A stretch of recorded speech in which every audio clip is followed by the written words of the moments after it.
ఏంటి పామూరు పక్కన వెంకటేశ్వర స్వామి గుడి కట్టారా? అవును, నువ్వు విన్నది నిజమే.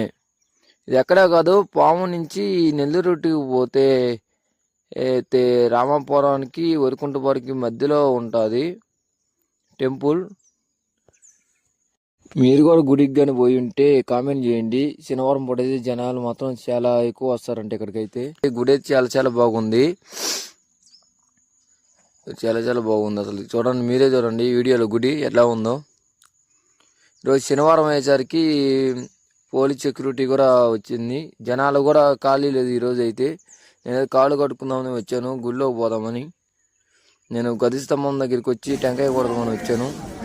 అయితే ఎక్స్పెక్ట్ చేయలేదు, టెంకాయ మొక్క బయట పోయింది. కొట్టిన టెంకాయ ఎదుకోండి. మేము భోజనానికి పోదామని వచ్చాము, క్యూ అయితే చాలా పెద్దగా ఉంది, అందుకనే లైన్లో నిల్చున్నాను. ఫుడ్ అయితే చాలా చాలా బాగుందండి.